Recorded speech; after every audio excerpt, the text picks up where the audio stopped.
Ambassador Krix-Val adjusted his 6 eyes nervously as he watched the holographic display flickering before the Galactic Council. The pristine white chamber buzzed with tension, and frankly, he wished he was anywhere else in the galaxy right now. 3 months had passed since what the humans called the Meridian incident, and every species in the known sectors was still trying to process what they had witnessed. Esteemed council members, Krix-Val began, his voice carrying across the vast amphitheater. I stand before you today not as a representative of the Zephyrian Empire, but as someone who survived humanity's response to our actions. He paused, watching as dozens of alien dignitaries shifted uncomfortably in their seats. And trust me when I say this, we severely underestimated these bipedal mammals. The Vorthan delegate, a towering insectoid named Thresh-9, clicked his mandibles impatiently. Ambassador Krix-Val, surely you exaggerate. The humans are barely a Type 1 civilization. Their technology is primitive at best. Oh, how wrong they all were. Krix-Val's tentacles twitched as he remembered the absolute terror he had witnessed. Delegate Thresh-9, I assure you, what I am about to tell you will change everything you think you know about Earth's inhabitants.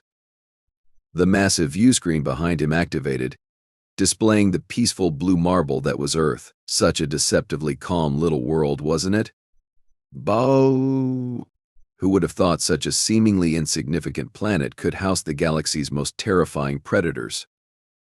3 months ago, Krix-Val continued, the Meridian system experienced what appeared to be a routine stellar collapse. The star was dying, and 5 billion sentient beings across 12 worlds faced extinction within 72 hours. He gestured toward the display as images of the doomed system appeared. Standard galactic protocol dictated minimal intervention. After all, stellar deaths are natural phenomena. Several council members nodded in agreement. Standard procedure. Nothing unusual there, but oh, if they only knew what was coming. However, Krix-Val's voice took on a darker tone. Humanity had other plans. Captain Maria Santos of the Earth vessel Defiant contacted our command station and requested permission to attempt a large-scale evacuation. Can you imagine? 5 billion beings? The logistics alone should have been impossible. The Andromedan representative, a crystalline being named Flux Omega, resonated with confusion. Surely their mathematics were faulty? No species has the capability to evacuate an entire star system in such a time frame. Krix-Val's laugh was bitter and sharp. That's exactly what we thought. Flux Omega, Admiral Vex-Tharion of our 3rd Fleet denied their request immediately. The humans were told, in no uncertain terms, to maintain their distance and observe standard non-interference protocols. He paused dramatically. But these humans, they don't seem to understand the concept of no. The viewscreen shifted, showing grainy sensor footage of the human rescue fleet. 12 vessels, none particularly impressive by galactic standards. Their ships looked cobbled together, inefficient, almost primitive. How adorably naive they appeared. The human fleet consisted of 12 vessels, Krix-Val continued. Their flagship, the Defiant, was commanded by Captain Santos. Her crew numbered only 237 beings. Logic dictated they would retreat once denied permission. His 6 eyes narrowed. Instead, Captain Santos transmitted a message that I will never forget. Admiral Vex-Tharion, with all due respect, we're going in anyway. Those people need help, and we're not abandoning them to die because of bureaucratic red tape. Murmurs rippled through the council chamber. Such defiance was unheard of in galactic politics. Most species understood their place in the cosmic hierarchy. Admiral Vex-Tharion was, naturally, incensed by this insubordination, Krix-Val said, his tentacles curling with remembered anxiety. He ordered the humans to stand down immediately or face the consequences. The Meridian system was under Zephyrian jurisdiction, and interference would be considered an act of war.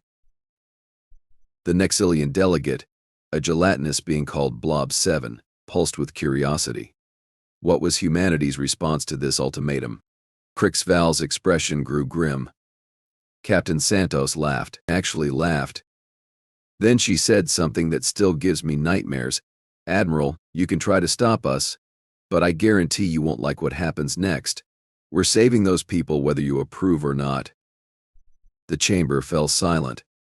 Such brazen disregard for established authority was shocking to most galactic civilizations. Admiral Vex-Tharion deployed 3 destroyer squadrons to intercept the human fleet. Krix-Val continued. 36 of our finest warships against 12 human vessels. The odds were overwhelmingly in our favor. Amen. He paused, his voice dropping to barely above a whisper. Or so we believed. The view screen displayed tactical readouts from the engagement. What happened next defied all conventional military wisdom. The humans split their fleet, Krix-Val explained, his voice gaining intensity. The 8 vessels continued toward the dying system, while 4 turned to face our squadrons. 4 ships against 36. We thought it would be over in minutes. Delegate Thresh 9 leaned forward eagerly. "Surely your forces made quick work of such overwhelming odds?" Krix-Val's laugh was hollow and haunted. "Quick work? Oh, my dear Thresh 9, the humans made quick work of us. Those 4 ships, they fought like nothing we had ever encountered. They used tactics we couldn't predict, weapons we didn't understand, and a level of coordination that bordered on telepathic." The sensor data on the screen showed the impossible, human vessels dancing between Zephyrian fire patterns with supernatural grace, air weapons systems targeting critical ship components with surgical precision. Captain Jake Morrison of the human vessel Thunderbolt transmitted to Admiral Vex-Tharion during the battle, Krix-Val said, his voice trembling slightly. "Admiral, you started this fight, but we're going to finish it. You want to stop us from saving innocent lives? Then you're going to have to go through hell to do it." The battle footage was devastating to watch. Zephyrian destroyers, pride of their fleet, being systematically disabled by what should have been vastly inferior human technology. It wasn't just defeat, it was humiliation on a galactic scale. But the real nightmare was yet to come, Krix-Val continued. While 4 human ships decimated our interceptor force, the other 8 had reached the Meridian system. What they accomplished there, he trailed off, struggling to find words. The view screen shifted to show the dying Meridian star, its surface erupting with solar flares and coronal mass ejections. Around it, 12 worlds burned in the stellar radiation. The humans didn't just evacuate a few thousand refugees, Krix-Val said slowly. They didn't even evacuate a few million. In 68 hours, using technologies we still don't understand, they evacuated 4.7 billion sentient beings from 12 different worlds. Gasps echoed through the chamber. The numbers were staggering, impossible by any known calculation. How? Flux Omega resonated desperately. The logistics alone should have been insurmountable. Krix-Val's tentacles writhed with remembered awe and terror. They turned their ships into mobile cities. They used some kind of dimensional compression technology to expand their cargo holds far beyond physical possibility. They deployed automated evacuation systems that could process thousands of refugees per minute. And when their ships reached capacity, he paused dramatically. They built more ships in space. During the evacuation, the silence in the chamber was deafening. Emergency construction vessels materialized from somewhere in their fleet, Krix-Val continued. Within hours, they had assembled temporary refugee transports using materials they somehow synthesized from stellar radiation and asteroid mining. It was like watching gods reshape reality itself. Admiral Vex-Tharion's final transmission played across the chamber speakers. All Zephyrian forces withdraw immediately. I repeat, all forces withdraw. Do not engage the humans under any circumstances. But it was too late. The humans had made their point, and the galaxy would never forget it. The evacuation succeeded, Krix-Val said quietly. 4.7 billion beings were saved from certain death. The humans established temporary colonies in 17 different systems, providing food, shelter, and medical care for refugees from 12 different species. They asked for nothing in return. Delegate Thresh 9 shifted nervously. Surely this is where the story ends. The humans proved their capabilities and withdrew. Krix-Val's 6 eyes focused on the insectoid delegate with something approaching pity. "Oh, my naive friend, this is where the story truly begins. You see, Admiral Vex-Tharion made one final, catastrophic mistake." The view screen displayed the aftermath of the evacuation: human vessels tending to massive refugee fleets, medical ships providing aid, construction vessels building temporary habitats. It looked peaceful, almost heartwarming. 3 days after the successful evacuation, Krix-Val continued, Admiral Vex-Tharion launched what he called a retaliatory strike against the human refugee fleet. He claimed the humans had violated galactic sovereignty and needed to be punished for their interference. The chamber erupted in shocked murmurs. Attacking a humanitarian mission was considered one of the gravest war crimes in galactic law. Admiral Vex-Tharion deployed the Fifth Fleet. Krix-Val said, his voice growing cold, 200 warships, including our flagship dreadnought Cosmic Fury. His orders were to destroy the human refugee fleet and scatter the survivors as an example to other species who might consider defying Zephyrian authority. The tactical display showed the massive Zephyrian fleet moving toward the human refugee convoy. 200 military vessels against what appeared to be unarmed civilian ships and their minimal escort. The humans detected our approach 12 hours before contact, Krix-Val continued. Captain Santos transmitted one final message to Admiral Vex-Tharion. I remember her exact words because they were broadcast across all frequencies. Admiral, you've just made the worst mistake in your species' history. We saved 5 billion innocent lives, and now you want to murder them out of wounded pride? Fine. But understand this, you're not fighting 12 ships anymore. You're fighting all of humanity. And we're really angry. The view screen went dark for a moment before displaying what happened next. It was footage that would haunt Krix-Val for the rest of his very long life. What emerged from hyperspace defied every law of physics and military strategy we thought we understood, Krix-Val whispered. It wasn't a fleet. It was an armada. 3,000 ships materialized in perfect formation, surrounding our forces completely. The images were terrifying. Massive human dreadnoughts that dwarfed anything the Zephyrians had ever built, sleek destroyers moving like schools of predatory fish, carrier vessels launching what appeared to be sentient fighter craft. But the ships were just the beginning. Krix-Val continued, his voice cracking slightly. The humans had done something that violated every treaty, every law, every civilized norm in the galaxy. They had weaponized their rescue fleet. The holographic display shifted, showing Admiral Vex-Tharion's flagship Cosmic Fury dwarfed by the sudden appearance of the human armada. Krix-Val watched the council members lean forward in their seats, their various appendages twitching with anticipation and dread. Admiral Vex-Tharion's first reaction was typical Zephyrian arrogance, Krix-Val said with bitter amusement. He opened a communication channel to the human fleet and demanded their immediate surrender. Unknown human vessels, you are vastly outnumbered and outgunned. Surrender now and your deaths will be swift.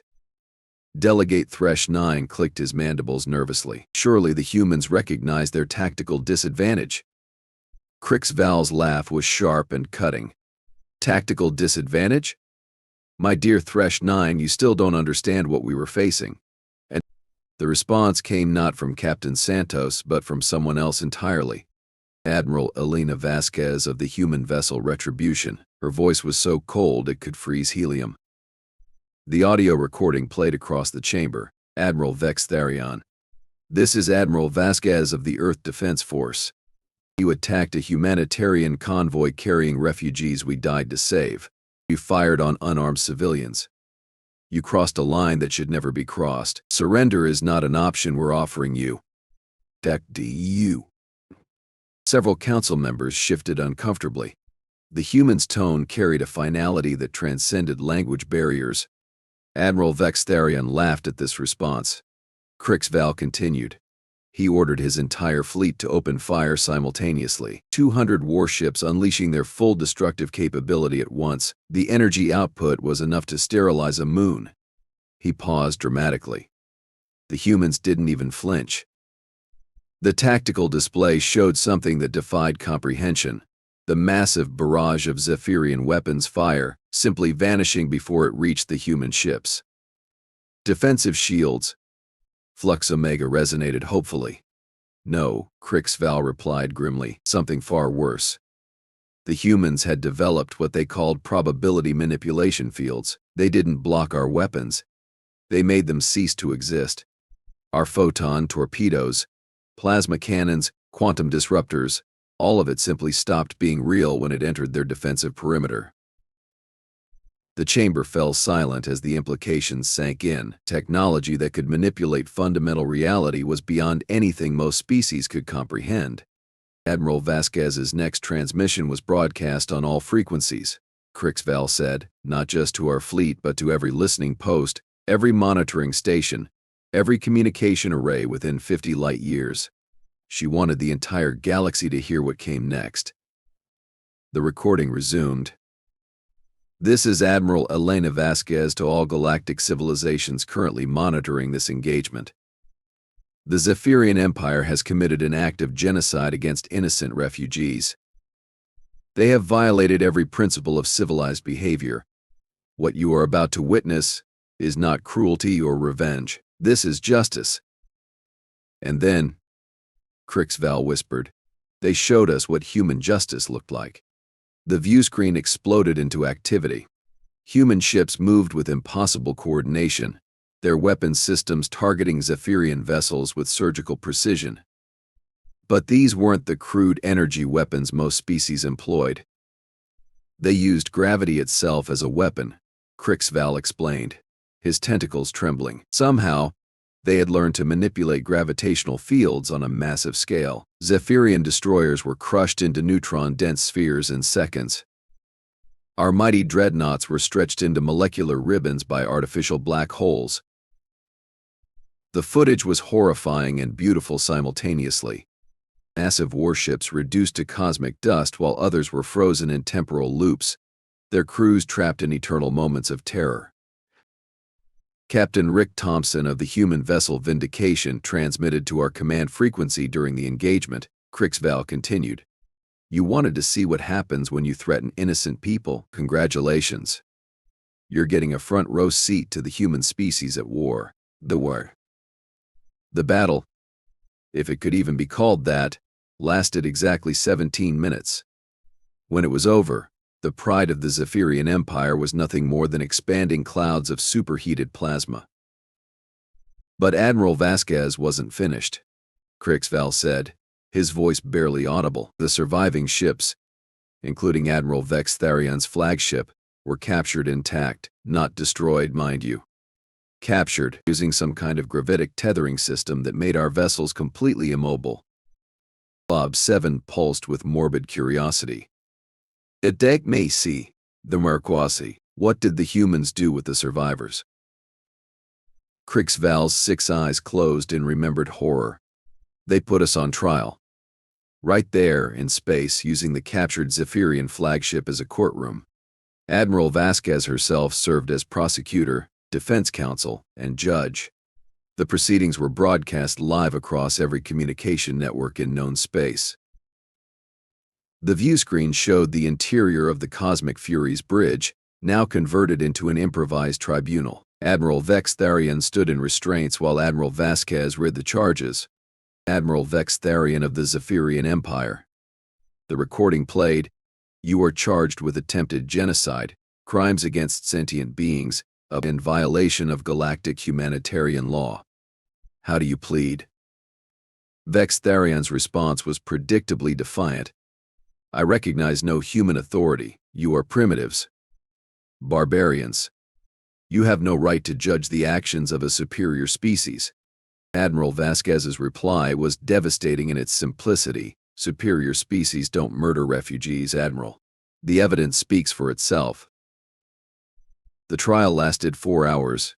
Krix-Val continued. Admiral Vasquez presented sensor logs, communication records, tactical analysis, and survivor testimony. The evidence was overwhelming and undeniable. Admiral Vex-Tharion was found guilty on all charges. Thresh 9 leaned forward eagerly. What was his sentence?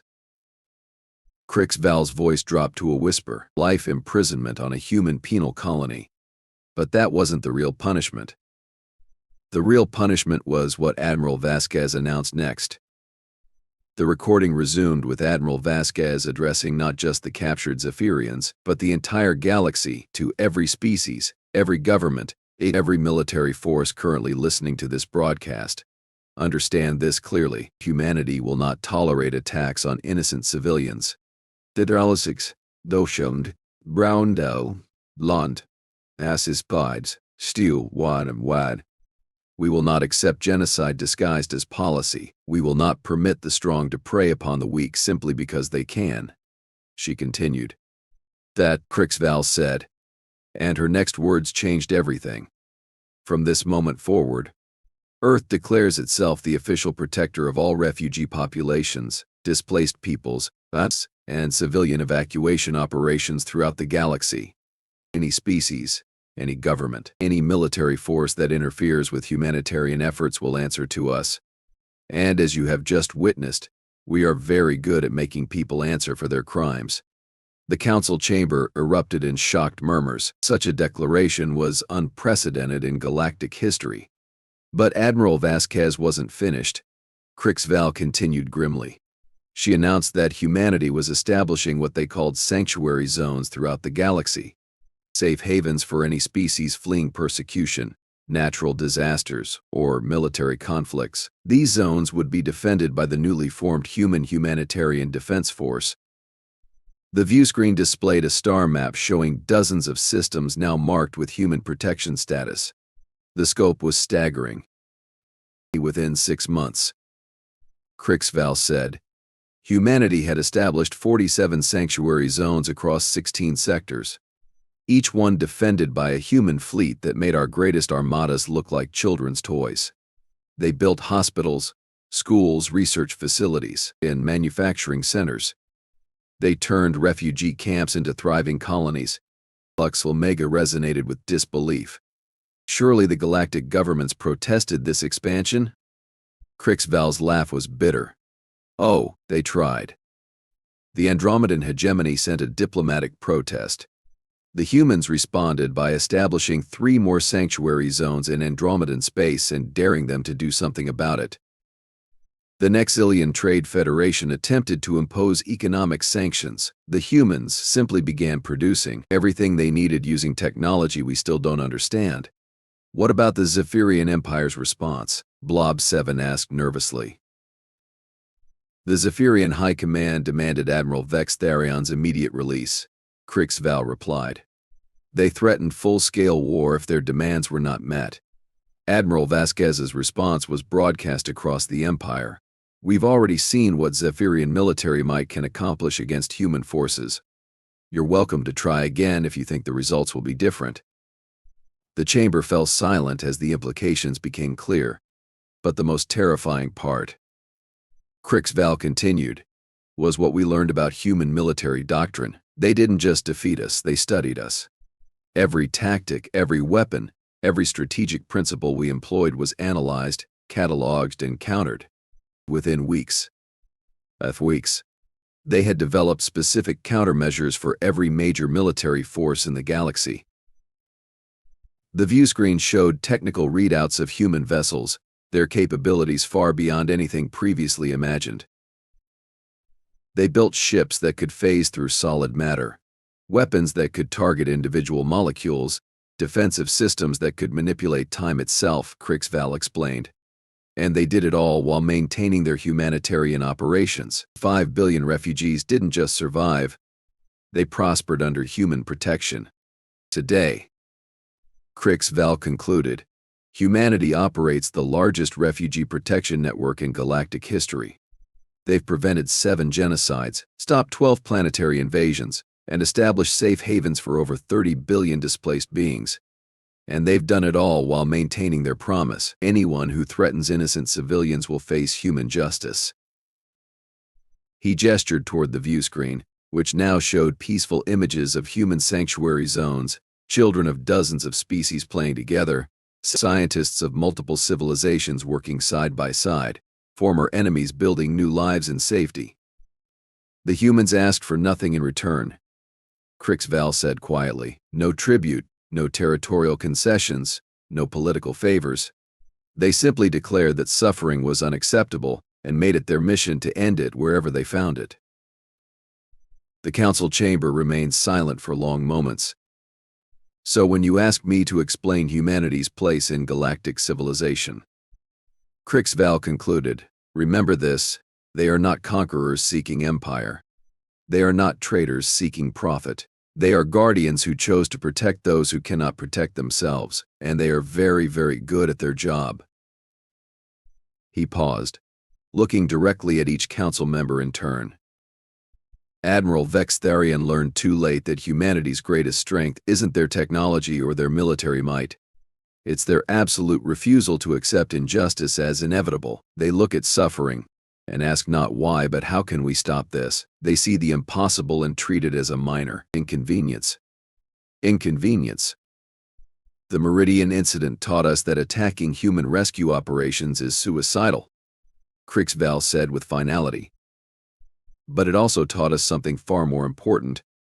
In a galaxy full of predators and prey, humanity chose to be protectors, and that choice has made all the difference. The holographic display faded, leaving the council chamber in contemplative silence. Ambassador Krix-Val gathered his notes, knowing that his testimony would reshape galactic politics for generations to come. After all, everyone needed to understand the new reality. Humanity was watching, humanity was protecting, and humanity was absolutely not to be trifled with. The age of human guardianship had begun.